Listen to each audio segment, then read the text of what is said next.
Fala galera, estamos aqui mais uma vez começando um Vox Podcast. Depois de mais um breve ato aí, a pandemia não tá fácil, a gente tá tendo que interromper para justamente evitar os riscos.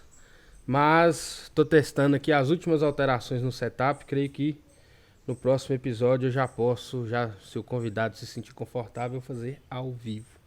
Mas, por enquanto, vocês não estão assistindo ao vivo, mas vai ser tão bom quanto ao vivo, pois hoje estou aqui com Alan Procópio.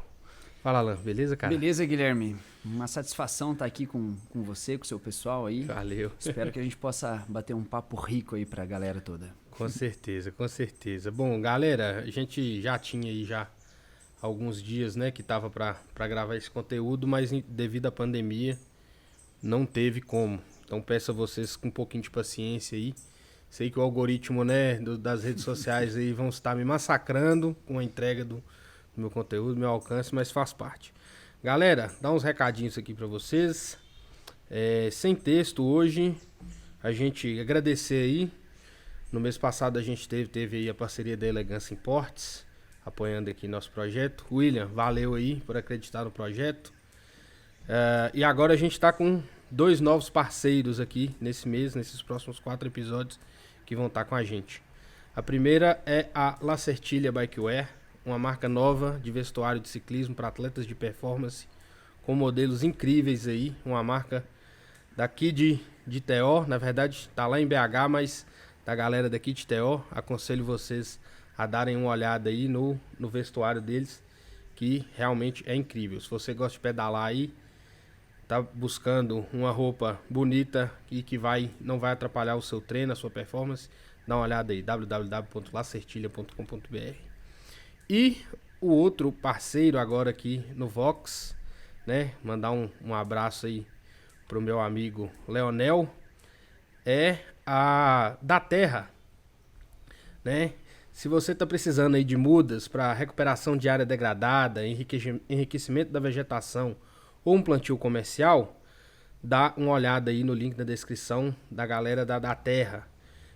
Tem uma gama de espécies disponíveis para te auxiliar em seus projetos, e o viveiro conta com toda a certificação exigida, beleza? Solicita um orçamento aí, lá tem abio, angico vermelho, aroeira, ingá, jacarandá, jatobá, peroba, tudo quanto é tipo de muda, e também tem o adubo orgânico lá. Dá uma conferida, salve para meu amigo Leonel. Então, vamos lá. Alan, vamos começar aí desde lá do início, né? Para quem não te conhece aí. Você não é daqui de Teoflotone, né? Não, sou de Curitiba. Curitiba, e há 8 anos estou aqui em Teoflotone. Vai fazer em abril, 8 de abril fez 8 anos, né? E engraçado que a minha vinda para Teoflotone foi muito inóspita, porque um grande sonho eu realizei em Teoflotone, que foi trazer uma escola de filosofia para cá, né? Inclusive, Iane estava um dia... Isso, a Nova Acrópole, exatamente, né? O projeto era abrir essa escola em 2013, em Cascavel, no Paraná. Porém, na virada de ano de 2012 para 2013, os familiares da minha esposa são de Ataleia, que é pertinho aqui. Eu fiquei uns 30 dias aqui na região e apaixonei demais. Então, eu não troco Teoflotone por nada. Viviane, minha esposa, ela até brinca, né? Ela fala assim que eu falo de Teoflotone como se eu estivesse falando de Beverly Hills, assim. Que comparação, hein? Ela fala, realmente eu gostei muito daqui. E mudamos os projetos, né? Pra cá, a escola Itaí existe. E aí toda a minha bagagem profissional eu comecei a inserir aqui em Teoflotone há 8 anos atrás. Interessante. É uma coisa assim que, na verdade, não é comum esse ensino, exceto a galera acadêmica, esse ensino da filosofia fora da academia, né? Como que surgiu essa ideia, né? Provavelmente, né, sua formação, como é que construiu essa... Assim, a filosofia, chamada a maneira clássica, ela não é uma filosofia acadêmica, né? Ela não é. E se fosse, eu tava fora. Se fosse, eu tava fora. Por quê? Porque a filosofia, na sua origem, ela é uma filosofia não para você ganhar dinheiro. Não para você ser um bom profissional, não para você... Não, a filosofia, ao longo da história de toda a humanidade, justamente para você saber quem é você. Se questionar, e nesse né? conhecimento de você saber quem é você, saber o que é o universo, né? Então, a proposta dessa escola de filosofia, né, Nova Acrópole, que é uma organização a nível mundial, inclusive, é justamente resgatar esse verdadeiro conceito de filosofia, que é muito diferente do conceito que tem hoje nas faculdades, né?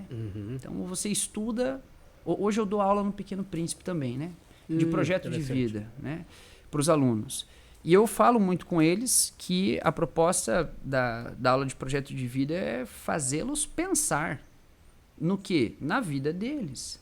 Né? E isso é uma proposta filosófica, né? A gente sentar aqui e trocar uma ideia sobre o assunto que for de uma maneira inteligente para que esse compartilhamento de ideias possa chegar para o pessoal que te assiste e eles acrescentarem alguma coisa na vida deles com relação a essa troca de ideias, isso é uma proposta filosófica, né? Vindo aqui para sua residência, parar um pouco e ver o sol. O pôr do sol, né? Você tem um lugar maravilhoso uma vista aqui, privilegiada uma vista aqui, né? maravilhosa. Parar e olhar um pouco a natureza, isso é filosofia, isso se perdeu muito, né? E quando eu encontrei a escola de filosofia, eu sempre fui muito idealista, sempre fui muito questionador e nunca encontrei respostas, né? Nas religiões, na família, na escola. Fui hippie durante 5 anos da minha vida, viajei o Brasil com artesanato, até que eu fui numa palestra numa escola, nessa escola de filosofia em Curitiba e fiquei impressionado com a proposta, né? Foi uma palestra sobre Beethoven, eu gosto muito de música, e o palestrante fez uma relação de como que Beethoven interpretava a natureza e transformava isso em música. Aquilo me chamou muita atenção, né? E a partir de então, eu falei, poxa, tá aqui um projeto para eu poder ter como fundamento na minha vida, né? Eu quero ser diretor de uma escola de filosofia em algum momento da minha vida. Foi um grande sonho que eu tive e realizei aqui em Teoflotone. Só que é legal falar assim que a escola de filosofia ela não é uma atividade profissional, né? Ela é voluntária, né? Ela não tem finalidades lucrativas, né? Só que é essa escola de filosofia que me dá toda a base para fazer todo o restante que eu faço, né? Que não é pouca coisa também, né? Coisa pra caramba também. Interessante isso aí. Eu lembro que muito no início, quando se surgiu essa questão da aplicação, né? Eu era bem novo quando se tornou obrigatório no ensino médio. Sim. O ensino da filosofia e não a filosofia só em si, né? A história da filosofia, porque Sim. se você for olhar, você tem toda uma continuidade daqueles primeiros pensamentos clássicos na Grécia e acabou-se, no geral, a galera tendo um pouco, não vou dizer um preconceito, mas criou uma barreira na filosofia. E eu vejo que é um desafio muito grande romper isso. Porque as pessoas que entendem que elas têm que se conhecer, têm que ter uma reflexão introspectiva para evoluir como ser humano, elas já têm essa barreira quebrada. Sim. E como você enxerga assim, essa barreira, né, que a gente tem na sociedade hoje em relação a não só a filosofia, mas esse tipo de conhecimento? Sim, boa questão. Eu vejo assim, Guilherme, vou te dar um exemplo muito prático. Hoje, na minha vida profissional, eu trabalho com mentoria. Então, eu ajudo pessoas a encontrarem um próximo passo, a se ganharem mais dinheiro, a buscarem um sentido melhor na sua vida profissional, a partir de uma palavra: vocação. Né?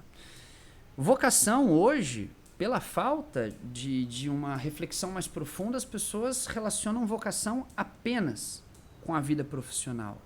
E não é. Profissão é o que te dá o teu sustento, para você ganhar dinheiro, sobreviver, fazer as coisas. Vocação não é uma escolha. Né? Igual, sei lá, o sol é vocacionado para brilhar. Não é uma decisão dele, eu vou brilhar hoje. Não. As plantas, a vocação da árvore é se expandir. Então, tudo no universo tem uma função. O ser humano tem também. Só que o ser humano ele é mais complexo, ele vive em sociedade, vivemos numa sociedade capitalista. Né? Tem algumas necessidades de sobrevivência que a gente tem que cuidar, que se a gente ignora a nossa vocação, a gente fica perdido. E aí vem a ansiedade, vem depressão, a pessoa começa a se sujeitar a qualquer tipo de trabalho apenas para ganhar dinheiro, isso a longo prazo pode trazer malefícios, né, para ela. E Platão, ele sugere, né, para que uma sociedade aconteça, né, para que uma sociedade possa viver de maneira justa, cada um da sociedade precisa viver a sua vocação, né? Aí sim estaríamos falando de uma sociedade justa. E aí o que eu faço para poder evitar ou para transpor essa barreira, muitas vezes, de um preconceito com relação à filosofia? É adequar a linguagem, né, Guilherme? Então eu não chego no meu cliente e falo assim, né? Eu vou falar, vou te dar uma aula de filosofia, porque Platão, porque isso, porque aquilo. Não, é uma pergunta simples. O que você está fazendo hoje é o que você acredita? Acabou. Isso já é filosofia, já é filosófico, já é profundo, né? E a pessoa às vezes responde que sim, às vezes a pessoa responde que não. Se ela responde que não, a gente tem um grande problema aí, né? Então, o que pode ser feito para que tua vida esteja mais próxima daquilo que você acredita?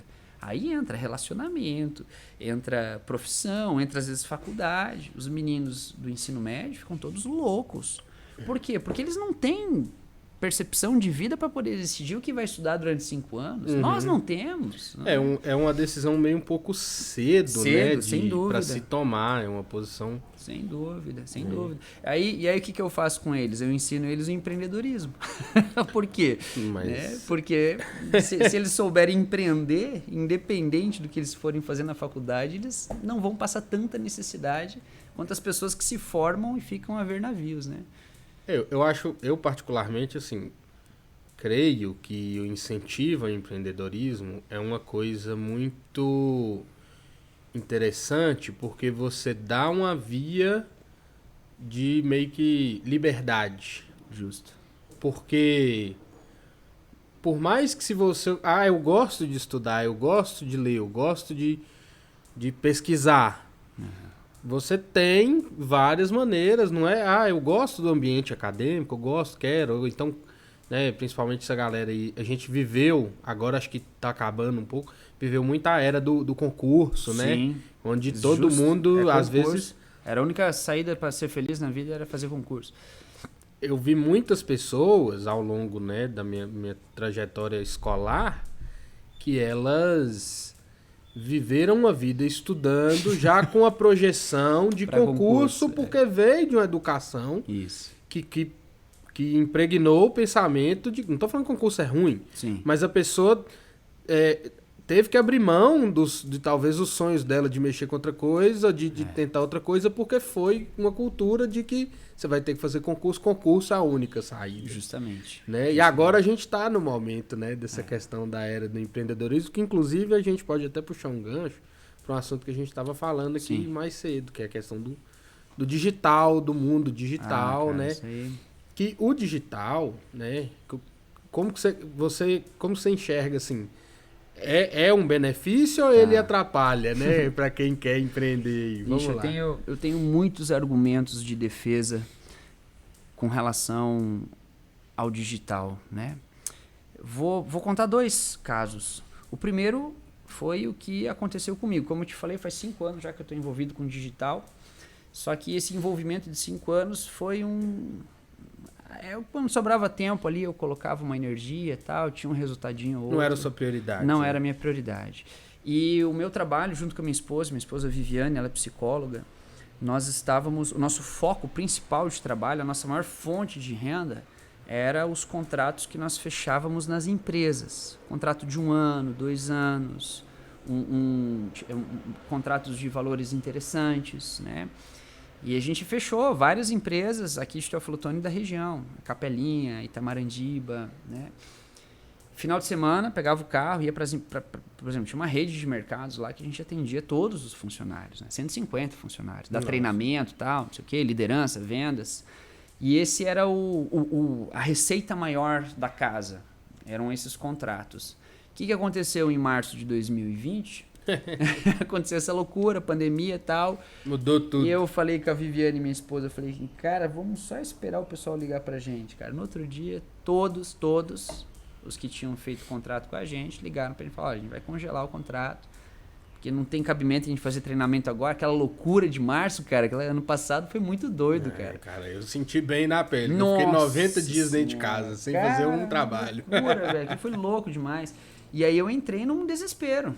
Um dia de desespero, um dia. Aí eu falei, não, cara, eu tô na guerra, então tem que ter estratégia, né? Sentei a bunda na cadeira, peguei um papel e caneta e falei, o que eu vou fazer, cara? Vou fazer um cachorro quente delivery? Comecei a colocar tudo no papel. E aí, nessas opções, tava lá o digital, né? E aí, o que eu fiz, Guilherme? Eu fiquei uma semana focado, cara, assim, umas 12 horas por dia, fazendo oferta no Instagram do meu serviço de mentoria. Baixei o preço dele e tal. Falei com a minha esposa, deixa eu tentar uma semana isso, se isso não der certo, a gente vai para outro caminho. Cara, na semana, assim, eu fechei uns 10, assim, né? Pessoas que nunca tinham me visto na vida, né? Fechei umas 10 e falei, vamos por aqui que tá dando certo. E aí eu retomei com força total no digital e comecei a perceber, a ver coisas no digital que só quem se joga de cabeça vê. O pessoal que tá fora não vê, não adianta. É quem se joga de cabeça... O pessoal ainda tem uma resistência, né? Demais. Então, isso foi um fato que aconteceu na minha vida, que hoje 100% da minha receita vem do mundo digital. Gosto muito de uma frase que eu ouvi e repito ela: o Instagram é a rua mais movimentada do planeta. Como que eu não vou estar aí vendendo alguma coisa? Com certeza. E os meus clientes, cara. Tem uma cliente minha, Cris Galvão, @Cris Galvão Atelier. Acho que eu vi você postando. Eu postei, cara. Olha só a história dessa mulher. Ela me procurou, bancária, concursada. A mulher é triatleta, gosta pra caramba de esporte. E quando ela me procurou, ela falou, olha, né, eu tô no banco, mas aquela coisa e tal. Eu falei, você pode sair do banco? Não posso, onde eu ganho meu dinheiro. O que você gosta de fazer? Eu gosto de pintar aquarela. Falei, tá, vamos empreender nisso daí? Vamos usar o meio digital para poder fazer alguma coisa? Não, mas eu sou amador, faz 2 meses que eu pinto, que não sei o que, preconceito. Falei, cara, vamos despretensiosamente, tal. Beleza, ela foi se jogando um pouquinho, foi fazendo os stories, colocando as fotos dos desenhos dela, dos estudos dela, foi montando um Instagram relacionado à aquarela. Falei, vamos vender alguma coisa, vamos criar um produto. Ela, mas você tá louco, que não sei o que. Eu falei, vamos experimentar. A única coisa que pode acontecer não acontecer nada. E aí eu faço, né, toda uma prática com o meu cliente, de um brainstorm de várias ideias do que poderia ser esse produto. A gente fez esse exercício e chegamos no Desenhando Sonhos. Ó, que massa, cara. Aí eu falei, vamos pegar esse, Cris, esse é massa. Ela, mas ninguém vai comprar isso, né? O que é o produto? Ela entra em contato com você, Guilherme, e fala assim, Guilherme, quais são os seus objetivos aí, os próximos? Ou teus maiores sonhos? Ela faz uma entrevistinha contigo, tal, e tudo mais. Depois ela faz um esboço no grafite, tira foto, manda para você. Você aprovando, não, é isso mesmo, esse desenho tem a ver com o meu objetivo. Ela vai lá e pinta uma aquarela desse objetivo e manda para você, né? E aí ela ficou, mas ninguém vai comprar. Eu falei, vamos seguir a metodologia, vamos fazer de graça primeiro, vamos validar esse produto. A partir dessa validação a gente vende ou não, vamos ver. Escolhe 4 pessoas aí. Ela escolheu 4, um deles fui eu ganhei um desenho dela. Interessante. Eu falei, só pede para esse pessoal fazer uns stories, né? Faz uns stories, pessoal... Ajudar na divulgação? Beleza. Aconteceu isso, cara, imediatamente ela começou a vender. Hoje, se for no Instagram dela, você vai ver que ela se vê... Cara, questão de tempo para ela poder substituir o banco, que é o que ela não gosta, por digital. Que ela já criou um produto. Ela criou o produto Desenhando Sonhos. Daqui a pouco ela faz um workshop. Né? Daqui a pouco ela faz uma mentoria, aula particular de aquarela. Daqui a pouco ela faz um estudo lá de neurociência para comprovar que quem visualiza seus sonhos tem mais possibilidades de realizá-lo, tal e tudo mais. Tudo isso utilizando um celular e uma rede. Né? Antes, para abrir uma empresa, tinha que ter CNPJ, tinha que alugar espaço, contador, sei lá o quê. Hoje não. Hoje você precisa ter uma ideia. É o que eu falo para os meus clientes. Empreender hoje é o seguinte, você tem que ter 3 coisas. Uma ideia, essa ideia tem que se transformar num produto ou serviço e fazer oferta, vender. Né? Hoje se faz isso. Ao invés de você ficar mexendo no Instagram para ficar vendo qualquer coisa, Utiliza ele para vender. Ganha dinheiro, né? Utiliza profissionalmente. Utiliza ele para vender. Então eu sou um defensor do mundo digital. Eu presenciei muito isso porque o fato, né, de eu ter optado, né, por começar a investir na produção de conteúdo, né, no audiovisual, na fotografia. Hoje, na verdade, assim, eu comecei no vídeo, mas fui para fotografia por causa do mercado absorveu melhor. Mas a gente tem que ter essas. A gente, né, às vezes o mercado chama, né? A gente tem que aproveitar essas nuances, mas é uma coisa que eu nunca nunca deixei de ver, que foi assim, por mais que a pessoa às vezes não acreditasse no dom ali e tudo, mas tivesse a persistência, né, de produzir, de arriscar no meio digital, porque diferente do local, né? Eu estava até conversando recentemente com o Roberto da revista Telvip, né? Que ela estava produzindo alguns artigos a respeito do home office. Sim. Né? Então, o digital hoje te permite você ter uma grande empresa sem precisar de um ponto físico. Justamente. Entendeu? Sem você precisar de ter um estoque, né? Os infoprodutos hoje, a maioria você não necessita de ter um estoque. E as imensidão de variações de serviços, como é o caso uma mentoria, aula, conteúdo. Então, quebra um engessamento dessa questão da necessidade da presença e abre essa barreira da limitação onde você só vai conseguir atingir um público. Trabalhando aqui, você só vai conseguir atingir esse público. Certeza, na internet você não tem essa limitação. Justo. Inclusive aqui em Teoflotone, meu público não é de Teoflotone, né? Eu tive muito problema aqui, inclusive, né? Vou contar alguns casos aqui. Teve uma palestra que eu dei aqui num lugar que eu perguntei assim para os vendedores, né? Muitos anos atrás, que foi uma das primeiras palestras que eu dei aqui. Tinha bastante gente, mais de 200 pessoas. Eu falei, quem aqui, vendedor de loja, que não recebe comissão? Pá, a galera toda ergueu a mão assim. Eu falei, gente, tá errado. Tá errado. Então amanhã vocês vão chegar no gerente de vocês, no patrão, no dono, quem for, e falar, olha, eu fui numa palestra do Alan Procópio, o Alan Procópio falou que isso tá errado. Com certeza. Porque tá errado, não existe. É porque ainda há uma mentalidade muito coronelista em Teoflotone, né? É muito forte. Tá mudando. Tá mudando. Mudou bastante. Mas no começo, quando eu mudei pra cá, eu fiquei bem impactado com isso, né? Tanto é que a maioria dos meus clientes hoje eu tô com tô com 29 clientes, né, de mentoria individual. Acho que 3, assim, é da região aqui, 1 de Teoflotone, 2 aqui da região, né? Mas meu público maior é fora. Se eu fosse depender apenas do público de Teoflotone, ia abrir uma pizzaria. Ia fazer outra trabalhar coisa. com comida, que é uma coisa que tem muita saída. Ia fazer algum outro negócio, né? Ia fazer uma outra coisa nesse sentido. Então, essa liberdade, essa amplitude de público é incrível, né? É incrível, isso é muito forte. E outra, interessante você ter mencionado aí essa questão da comissão e tudo mais, que hoje o digital permite até as pessoas que não têm um produto... Isso. No meu caso, né, os produtos que eu já participei como coprodutor, utilizando minha infraestrutura e conhecimento na produção, e a galera da venda de afiliados. Afiliados, cara, negociação. Onde você pode colocar pessoas para vender para você e você divide ali a sua rentabilidade, cara. É um mercado, assim, que, poxa, muda completamente a forma de trabalhar, onde antes você precisava, eu preciso ter um funcionário para produzir, eu preciso ter um funcionário para vender. Não. Hoje você quebrou isso, onde cada um pode fazer sua função e executar com uma performance muito melhor do que o sistema, né? Na verdade é um aprimoramento.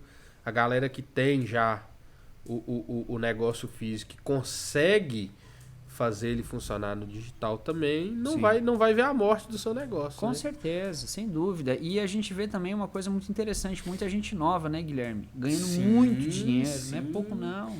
Ganhando muito dinheiro, molecada aí de 16 anos, 17 anos, já com a vida pronta, com celular. Não, eu vejo assim, hoje a moda é o TikTok, né? Hoje a galera tá toda no TikTok.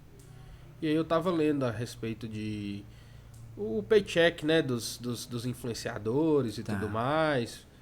E aí eu tava olhando crianças no Instagram com rentabilidade milionária.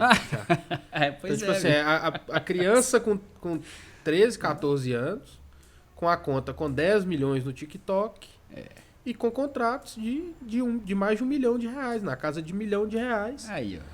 Pra fazer publicidade. Então, assim, quem imaginou que modelo de negócio anterior ao digital que permitiria uma criança de 13, criança não, né? Um adolescente ali de 13, 14 anos tá ganhando milhões de reais. Ganhando, né? Justamente. É incrível. Teve uma palestra dois caras que eu gosto muito aqui do Brasil, que é o Flávio Augusto e o Abílio Diniz. São dois empresários. Duas feras, né? Duas feras.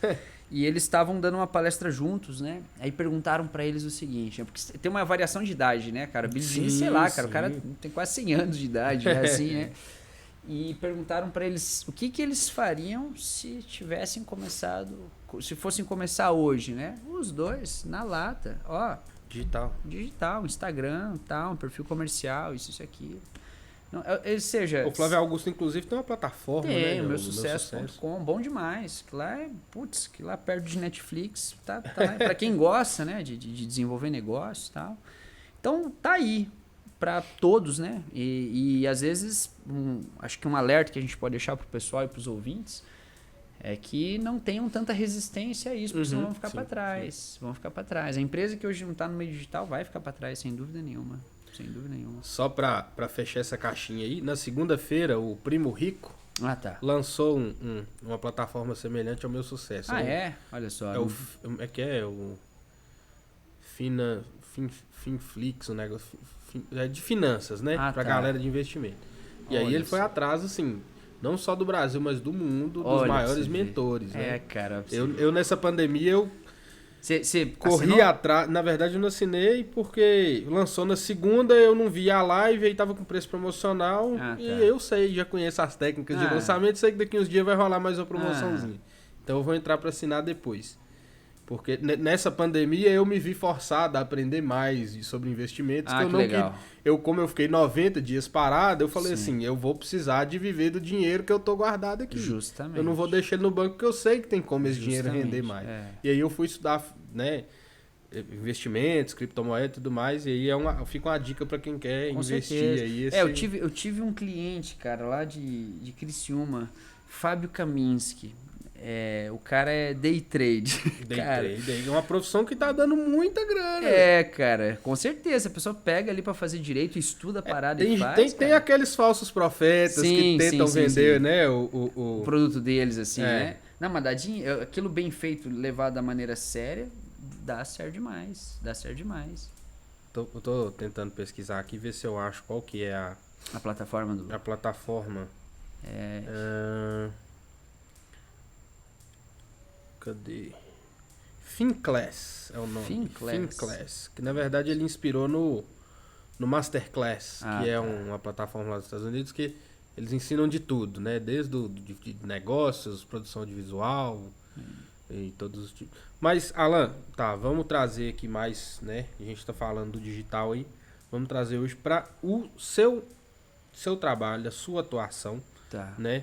Que você pegou aí, né, uma consultoria mais organizacional para o mundo corporativo, né, e conseguiu adaptar isso pro digital. Sim. Como, né, quais que foram os desafios, né, o que você teve que lidar aí para se adaptar com essa questão, né, de encaixar no digital? Porque eu imagino que é muito mais difícil você compreender, né, a realidade da empresa, como é que tá funcionando, identificar os problemas, estando remotamente, que no digital, querendo ou não, você...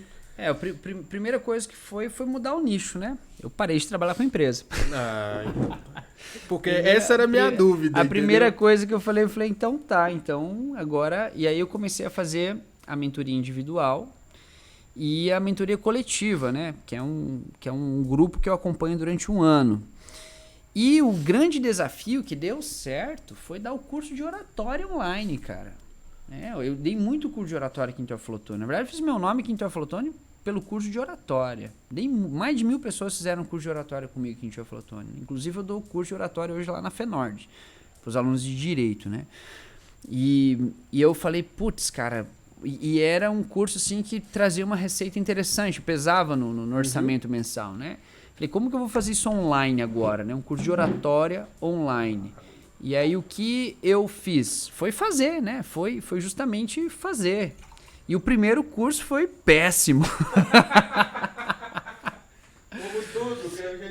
O primeiro curso foi, nossa, cara, foi tosco demais. Eu dei ele lá no quarto da minha filha. Puta, cara, uma zona, nossa.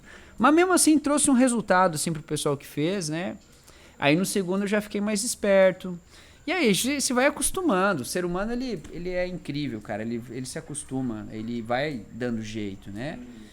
Hoje, por exemplo, tem um lugar lá em casa onde eu sento 6 horas da manhã, que é o primeiro cliente, e eu fico ali até 10 horas da noite, né? Que é quando eu dou aula de filosofia. Eu fico o dia inteiro ali. Saio um pouco, faço uma bike, vou na academia. E para não surtar de ficar sempre na frente da tecnologia, eu fiz uma estratégia de sempre no último final de semana do mês, na última semana do mês, eu não atendo, né? O que inclusive está permitindo a gente estar aqui hoje, né, cara? Então eu não atendo, eu fico mais de boa, assim, né? Para poder ficar um pouco fora desse ambiente, né? Mas o desafio maior, sem dúvida nenhuma, é gerar uma conexão com os clientes, com os alunos, da mesma maneira que tinha no presencial. É muito mais difícil. É muito mais cansativo. Uma das coisas o qual eu... No início da pandemia, a galera começou muito a fazer aquelas lives no Instagram, de um com o outro e tudo mais. Tinha muito mesmo, né? E quando eu criei o podcast, eu falei, eu quero fazer aqui. Aham. Porque o feeling é diferente. É claro, porra, sem dúvida. Entendeu? Quando você tá conversando, olho no olho, você vê a expressão da pessoa, gesticula, não tem aquele delay. Você tá me ouvindo aqui limpamente, você tá ouvindo minha voz mesmo, não tem nada artificial. É lógico que é um conteúdo pro digital. Sim. Mas esse é diferente. É diferente. É claro. Entendeu? Sem dúvida nenhuma. É diferente. E querendo ou não, é uma maneira de diferenciar claro. do conteúdo. Sem porque, dúvida. querendo ou não, a gente sempre tem que agregar... Eu penso que a gente sempre tem que agregar algum valor no que a gente faz. E isso eu acho que é uma maneira que, né, que a gente... Não, a fluidez, sem dúvida nenhuma, eu concordo perfeitamente contigo, Guilherme, porque a gente tem que tomar muito cuidado, porque esse momento de pandemia tá afastando mais ainda as pessoas. E os danos psicológicos? Ixi, você tá doido, rola demais. Então, é muito legal a possibilidade de a gente estar aqui, né? Se sentindo, né, para poder fazer isso. No online não dá. Não dá. Eu falo com os meus clientes assim, putz, que vontade um dia te dar um abraço, meu. E aí, beleza, tal, trocar uma ideia. Talvez nunca aconteça isso. Não tem essa limitação. Tem cliente que eu vendo a minha mentoria em 10 sessões, dá mais ou menos 3 meses, né? Tem cliente que renova a contratação, tem cliente que eu acompanho durante 4 ciclos, que eu fico 1 ano acompanhando a pessoa, que eu nunca vi a pessoa. Isso é estranho, cara. Isso demais. Isso é esquisito, né? Então, eu acho que essa é a maior resistência, Guilherme. A gente não pode... A gente tem que se virar, tem que fazer os ajustes, mas a gente não pode esquecer que não é normal. Não.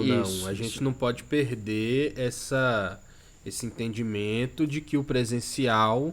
É fundamental. A gente precisa, porque a gente é ser humano, então esse tipo de interação é algo que não pode ser excluso. E cada um viver dentro de um quarto, com um computador e uma câmera e passar a se relacionar. Escola, cara, eu tenho uma filha de 8 anos, né, cara?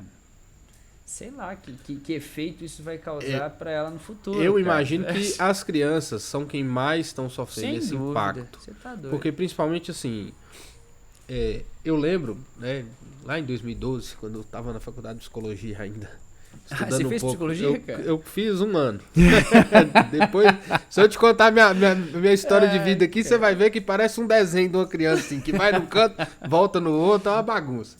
Mas eu lembro assim, esse período, né, dos 6, 7, 8 anos que começa ali, a consolidação da personalidade, da comunicação, e a gente já vinha de um movimento com essa questão de rede social, já era um excesso. Já era um movimento de introversão, você vê que teve aí, né, não os que eles falam, a geração millennial, e essa geração, né, dos 2005, 2000, que nasceram depois do ano 2000, tiveram a característica de serem mais introvertidos, não serem tão comunicativos. Sim. Você vê o aumento da questão da depressão, do estresse.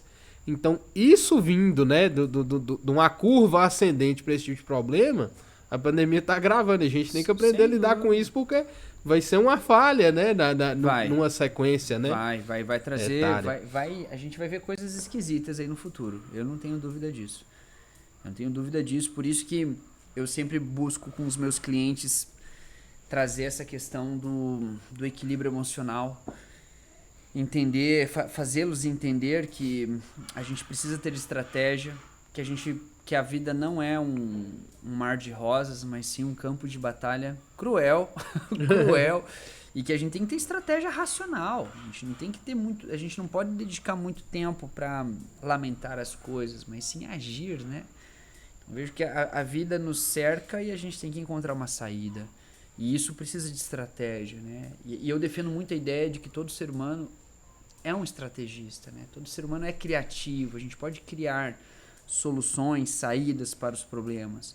Só que como na nossa educação, nosso modelo educacional não promove muito essa questão de criatividade, essa questão de reconhecimento das emoções, a gente vê o pessoal surtando aí, né? O pessoal pirando mesmo.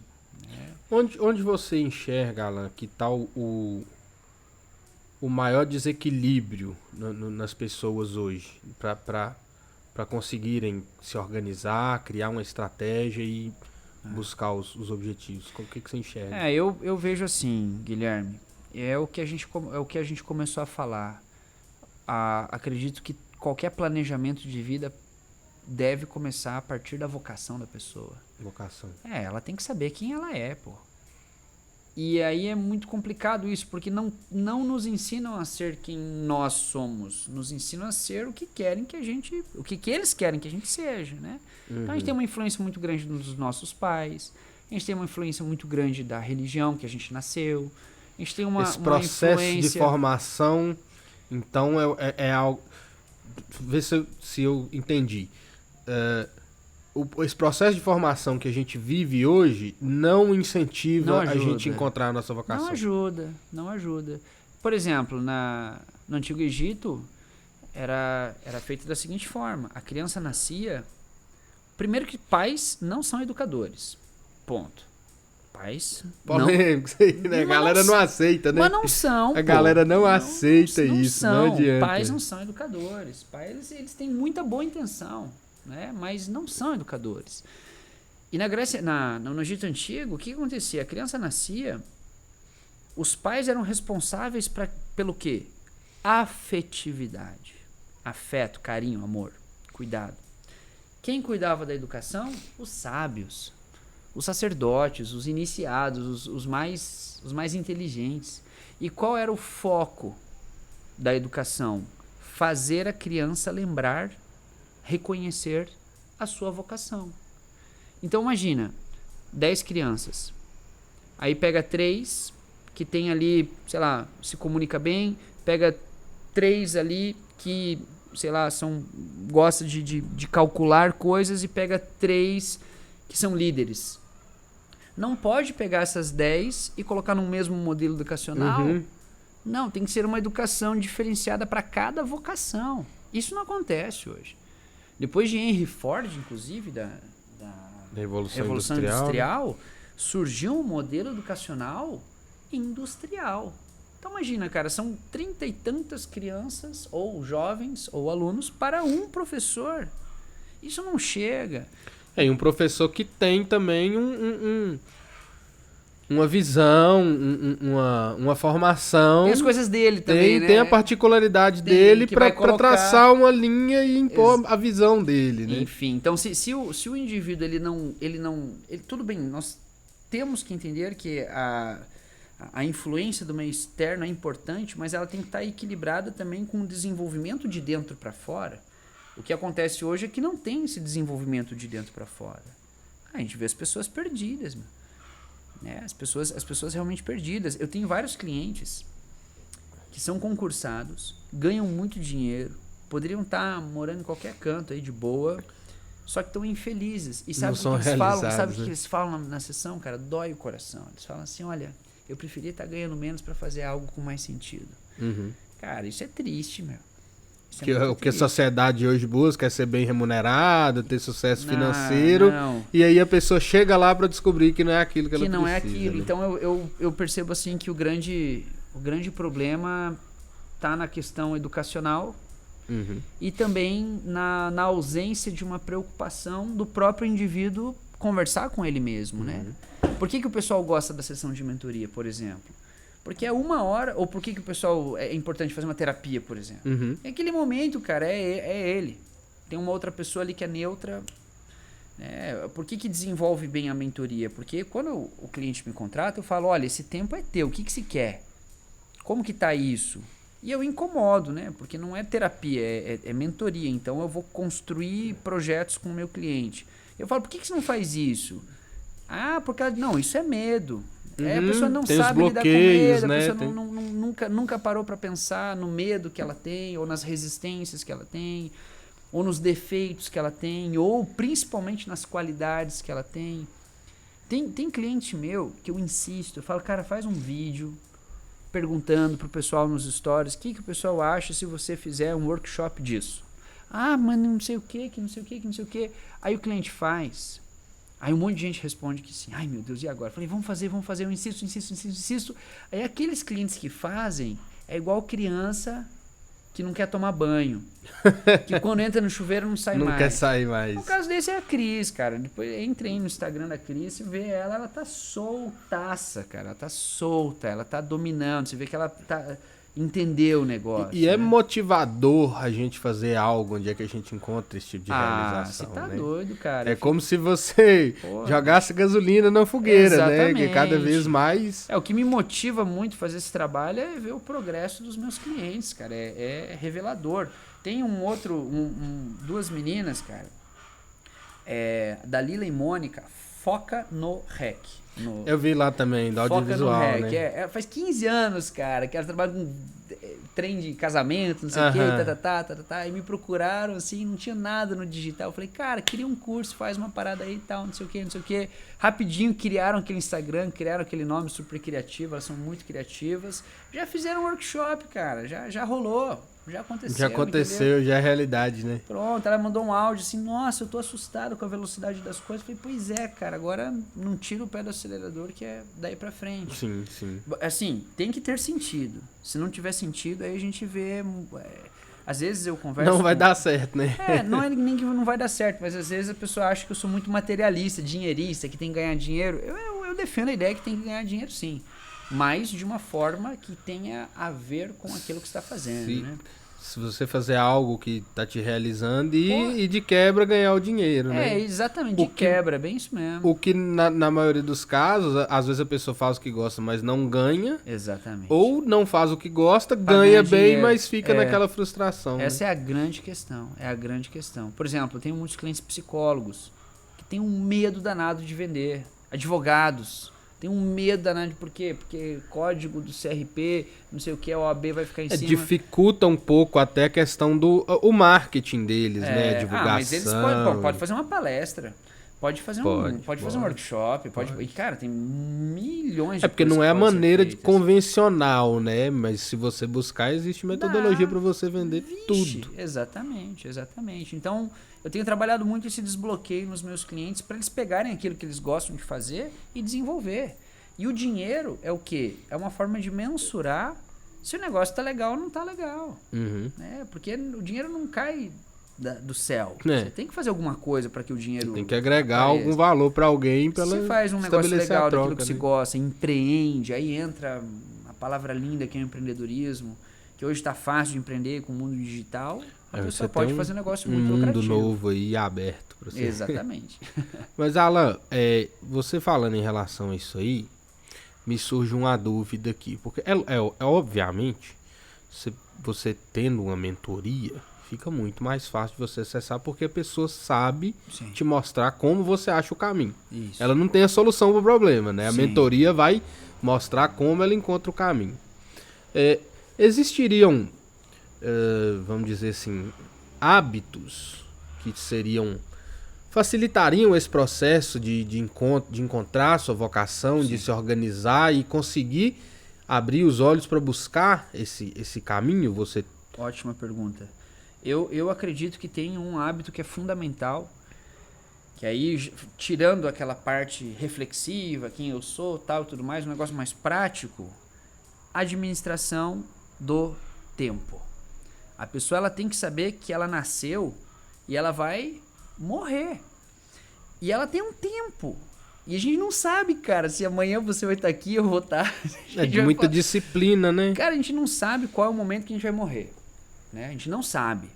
Isso deveria gerar um sentido de urgência de eu aproveitar cada hora do meu dia. Então, um hábito que é fundamental para a pessoa se conectar a ela mesma, é ela entender que ela precisa aproveitar as 24 horas do dia dela e ela tem que ter uma agenda, ela tem que acordar cedo e nas primeiras horas do dia ela tem que dedicar para pensar nessas coisas que a gente está falando aqui.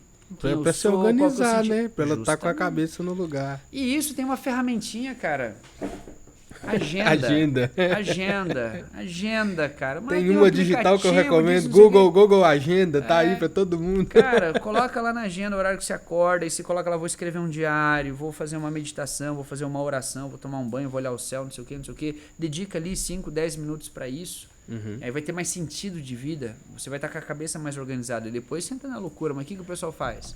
Acorda e vai mexer no celular, né?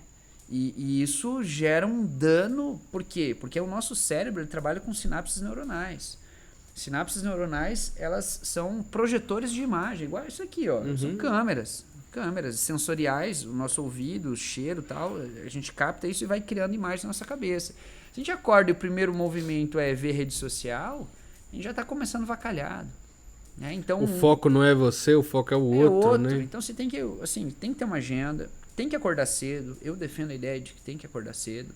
O acordar cedo é uma questão de disciplina, né? Tem até aquele livro... Milagre da Manhã. O Milagre da Manhã. Eu vejo um monte de gente comprando esse livro, mas acordando 8 horas da manhã. Eu falo, não adianta, pô. Não, tem que acordar cedo mesmo, cara. Né? E dedicar os primeiros momentos do dia para você fazer essas reflexões, olhar a sua agenda. Uhum. Eu tenho uma sigla, né? BODA. Eu não trouxe agenda nem nada, senão eu te mostrar. Mas todo dia, 5 horas da manhã, tá lá, BODA. O que significa BODA? B-O-D-A. Banho, oração, diário e agenda.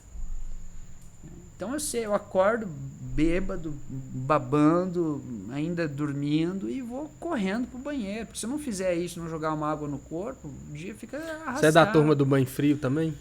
Já tomei, tive uma época que eu tomava muito banho frio, hoje não precisa mais. Não tá assim, adepto mais dessa. Mas tinha uma época que eu tomei muito banho frio. Lá em Curitiba, a gente teve uma época, eu sou terceiro dan de uma arte marcial chamada Nei Kung, né? Que é uma arte marcial tibetana.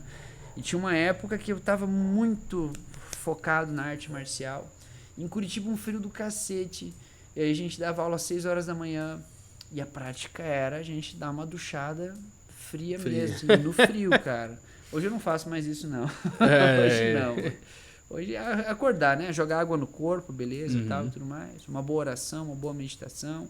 Escrever um pouquinho no diário, algumas reflexões e ver a agenda. E interessante que isso é muito filosófico, né? De você dedicar as primeiras horas do dia a você. Exatamente. Introspecção, né? Reflexão, porque a oração, meditação, o próprio fato de você escrever ali diário, a agenda, são coisas que realmente remetem a você mesma, né? Você, reflexão, essas coisas. Assim, assim, às vezes o pessoal acha papo de doido, né? Conversar com você mesmo. Mas escreve, pega. Cara, ontem, quais foram as cagadas que eu fiz ontem? Escreve. É uma outra maneira de expressar, né? Assim como às vezes você tá com problema, você desabafa com um amigo, ou o próprio fato de fazer uma análise, uma consulta com um psicólogo, né? Uma terapia, alguma coisa. Só que você vai estar fazendo consigo mesmo. Outra que pessoa melhor para isso do que você, né? Você me fez pensar também aqui numa outra ferramenta muito forte também, que eu utilizo muito, e ensino muito também, são os mapas mentais, né? Interessante. E a proposta... O mapa mental, ele é simples também. Você pegar uma folha, um quadro, existem aplicativos também de mapas mentais. E você vai estruturar o conteúdo do mapa mental da mesma maneira que acontece uma sinapse neuronal, né? Uma ideia, ela não é linear, uma ideia, ela é expansiva, né? Então, como é o mapa mental? Você pega o papel e coloca a ideia que você quer expandir no meio do mapa e começa a fazer relações com palavras que vêm na sua cabeça, que você consiga se conectar com a palavra central, como se fosse uma mandala, assim, né? Tem lá nos meus stories algumas coisas assim, alguns mapas mentais que eu fiz dos últimos conteúdos e tal. Não, tá ótimo. Então, o mapa mental também é uma forma criativa da pessoa gerar essa organização dos pensamentos. Vai pegar ideias desconexas e vai organizar ali. Justamente. Papel, né? Você coloca, sei lá, briguei com a minha mãe. Então você coloca lá, briga com mãe. Começa a fazer um mapa mental disso daí, com certeza alguma coisa, algum insight você vai ter, alguma percepção, alguma atitude você vai encontrar daquilo ali. Então recomendo muito mapa mental, diário, agenda. Tem que ter essa organização pessoal, senão o negócio não vai. E você mencionou aí o fato, né, de você ser praticante de uma arte marcial. E eu, né, em 2016 comecei a fazer jiu-jitsu com o Felipe, né, inclusive a gente falando. Você vê alguma ligação na prática da arte marcial com essa questão de se conhecer? Assim, eu tenho a minha experiência, claro, mas aí eu queria a sua percepção, cara, de profissional e artista marcial também, né? Sem dúvida, cara. A arte marcial, eu dedico minha vida à arte marcial, porque se não fosse ela, eu ia ser um louco, cara. Imagina, eu era hippie, velho. Cara, nem dá pra falar muito assim. Mas eu era muito louco, velho. Muito. Todo mundo tem uma fase assim meio fora da curva. Não, mas a minha era exagerada, cara. Às vezes eu vejo minhas fotos e fico com vergonha de mostrar pra minha filha, velho. Pra você noção, mas isso é processo que você evoluiu. Claro, mas se não fosse as artes marciais, eu acho que eu não teria conseguido fazer essa virar essa chave, né? Não, porque o Ney Kun me ajudou muito a perder o medo de ser responsável. Aquela pressão, né? De aliviar a pressão. A gente tem medo da responsabilidade. O Ney Kun me ensinou isso na luta, no combate, né? Quando você vai lutar, cara, você lida com medo, cara. Você vai fazer um rola ali, cara. Nossa, cara. Acontece um monte de coisa na sua cabeça. Quando você vai pra campeonato, então. Torneio, bicho. Torneio é o maior ensinamento que existe, cara. Né? Então, assim, os torneios de Ney Kun, né? Porque o Ney Kun é uma arte marcial que tem tudo. Soco, chute, tem queda, tem chão, tem defesa pessoal. Só que, um pouco diferente das outras artes marciais, você ganha ponto se você consegue dar um chute no rosto do outro sem machucar, né? O que exige muito controle. Né? Então o Ney Kun trabalha muito com visão, respiração, descondicionamento do corpo, descondicionamento da coluna. É uma arte marcial baseada na medicina tradicional chinesa, no I Ching. Então tem toda uma questão de percepção energética do corpo. E o torneio passa, né, na luta, passa aquele que demonstra mais domínio sobre si, não na luta. Às vezes se vê no torneio de Ney Kun assim, o cara... Mas ele apanhou, como que quem apanhou passou? Porque apanhou, mas não perdeu. Mostrou muito mais domínio do que estava fazendo. Muito mais autodomínio, né? Então, cara, a prática da arte marcial é uma coisa que deveria ser... Assim, forte falar isso, mas todo mundo deveria praticar alguma arte marcial, seja lá qual for. Porque mexe com o brio do ser humano, o lado guerreiro do ser humano. E o pessoal... É um instinto, né? O lado animal que, querendo ou não, a gente pratica ele pouco. Pratica ele pouco e é uma ferramenta que pode ser domada e utilizada dominada, a nosso favor. Então eu vejo que a arte marcial, assim, ela deve ser promovida, praticada, qualquer que seja, porque esse confronto que acontece, a luta, o combate, né? A vida é um combate, cara, pra uma árvore, essa árvore bonitona, que agora tá escura, né? Mas tem uma árvorezona linda aqui. Cara, pra essa árvore ser essa árvore, cara, a semente teve que passar por coisas que a gente nem imagina, velho. E levou tempo, levou muito sol, muita chuva. E renovação de folha, é muita coisa. E quantos né? invernos já não aguentou, e coisa arada toda, e tá aí, cara, firme, forte. Então a gente vê na natureza que tem esse lado forte, guerreiro, assim, né? Então a arte marcial desperta isso no ser humano. Eu considero, sim, que é fundamental a prática das artes marciais. E outra coisa aí que a gente, né, acaba mencionando é essa questão, o conhecimento oriental a respeito, né, do nossa consciência, nosso espírito, né, nossa alma, seja lá quem quiser chamar, né, cada um tem sua visão disso, o conhecimento que eles têm. Eu lembro, quando eu era bem novo, assim, uns 10, 12 anos, minha mãe sempre meditava muito e ela começou a aprender o Reiki. Ah, tá. E, cara, assim, cada um com suas crenças e tudo, mas eu sempre fui muito cético com as coisas e era uma coisa que eu via que funcionava muito bem. Ah.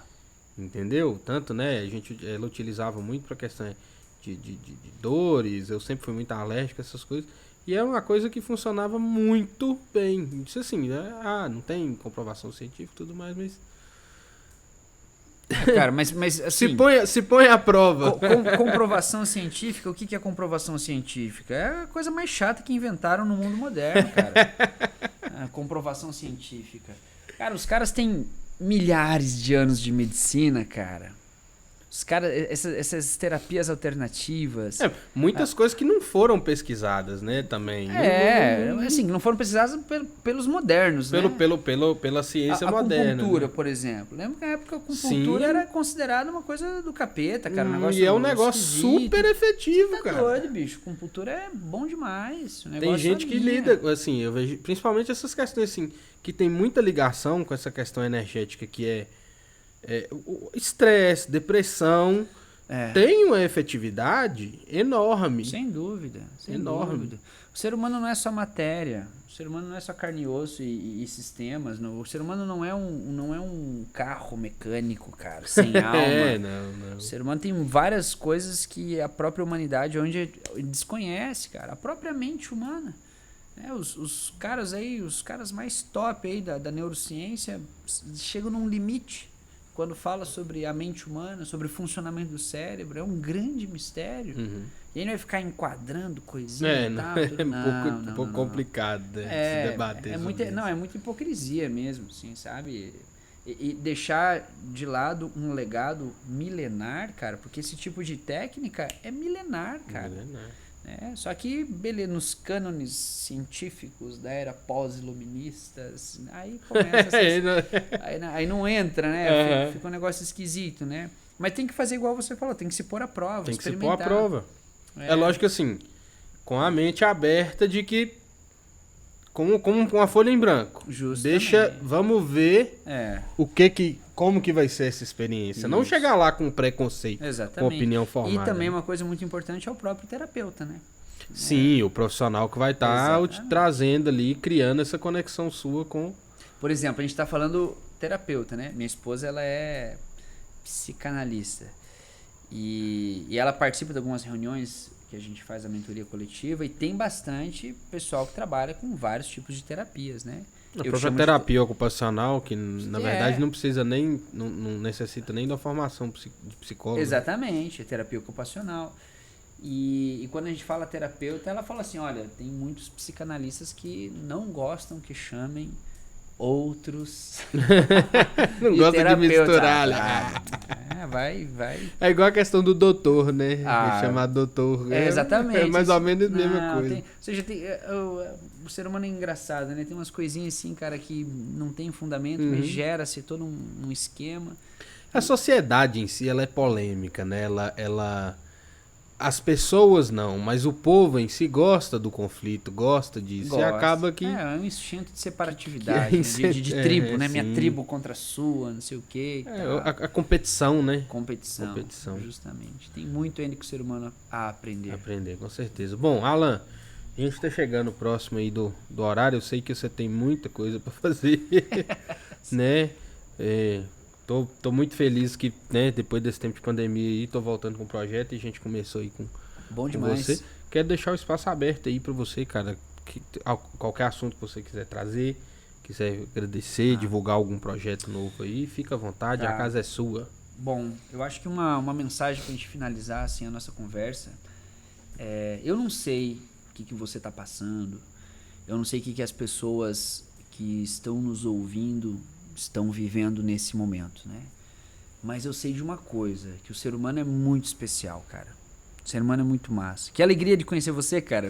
Pois é, a gente já se fala aí um tempo, exatamente, nunca teve essa oportunidade. O ser humano, ele faz muita besteira, mas ele faz muita coisa boa, né? Então, eu acho que não tem mensagem melhor para deixar assim no final desse nosso bate-papo de lembrar aos ouvintes, a você, a eu também lembrar que o ser humano é bom. O ser humano tem poder, o ser humano é inteligente. Se adapta muito bem. Se adapta e que quando nós esquecemos desse poder humano, aí que a gente faz besteira, né? E que essa pandemia nos ensine a ser mais humanos, né? Que essa pandemia... Porque é nas crises que a gente aprende coisas que nós jamais aprenderíamos se não fosse a crise. Acelera o processo de evolução. Exatamente. Então, acho que uma mensagem final, assim, é justamente isso, que o pessoal que esteja nos ouvindo, que possa acreditar mais em quem eles são, acreditar mais na própria humanidade, acreditar mais no próximo e entender que independente de qualquer pandemia ou crise que a sociedade possa passar, o ser humano ele continua sendo um ser muito especial. Acho que essa é a melhor mensagem que eu posso deixar aí para esse final de bate-papo. Incrível, incrível. Bom, Alan, quero te agradecer, cara, né, por ter disponibilizado aí do seu tempo para vir aqui a gente bater papo. Vamos combinar depois para eu conhecer lá a escola. Sem dúvida, aprender um pouquinho filosofia. Eu sei a importância que é e tem muita curiosidade sobre filosofia.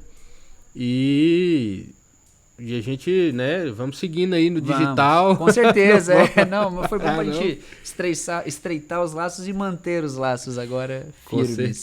Com certeza. Bom, te agradecer aí mais uma vez e a casa tá de portas abertas. Ótimo. Quando tiver outro projeto, tiver coisas novas aí. Sim, claro. Quiser só falar, Guilherme, vamos marcar um podcast que tem um negócio bacana aqui pra gente falar. Massa. Só mandar mensagem que a casa tá de portas abertas. Muito obrigado. Todo mundo que vem aqui, eu convido já sabendo assim que eu quero que essa pessoa volte aqui depois para poder falar de mais coisas, para poder trazer mais conteúdo. Não, muito bom. E parabéns, cara. Obrigado, parabéns, valeu. Porque caras como você, assim, que fazem a diferença na nossa querida Teófilo Otoni, né, cara? A gente busca, né? A gente luta para isso aí. Para que seja, né, um ambiente melhor, com mais coisa, né? Estreitar um pouco os formatos, as novidades e que, com certeza, que mais pessoas façam podcast, por favor. Pronto, gente, é um negócio muito bacana. Vocês sabem que isso aqui eu faço porque eu adoro, sou doido, eu trabalho o dia inteiro ouvindo podcast ali, entendeu? Que legal, então cara, é um negócio que é um projeto muito mais de satisfação pessoal do que aquela discussão que a gente Exatamente, a partir disso que vem todo o restante. Sim. A partir disso. Obrigado também pelo convite e vamos nessa. Tá de portas abertas. Galera, bom, agradecer a todos vocês que assistiram e ouviram a gente até aqui, né? Vou tentar aí, se a pandemia nos permitir, manter agora novamente semanal. Creio que agora, né, já tem bastante gente vacinando, já tem bastante gente tomando mais consciência, vendo que não é porque abriu o comércio, abriu as coisas que eu vou viver como era normalmente. Não vai ser mais como era antes, galera. Entendam isso. A gente vai ter que se adaptar.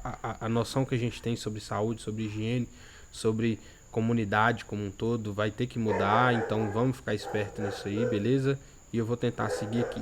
Bom, deixa aí o seu comentário a respeito do que você achou. Dá uma olhada lá nas redes sociais do Alan. Os links estão todos aí na descrição. Estamos em todas as plataformas de podcast. YouTube, Facebook, Instagram, Spotify, Google Podcast, Apple Podcast, dentre todas as outras. Segue a gente, né, nas outras aí, que você tiver o costume. Se você achou que esse conteúdo é bacana pra alguém, que vai agregar pra alguém, divulga com essa pessoa, mostra pra ela aí esse projeto bacana que a gente tá fazendo aqui, beleza? A gente vai ficando por aqui. Eu vejo vocês na semana que vem e tchau! Volta.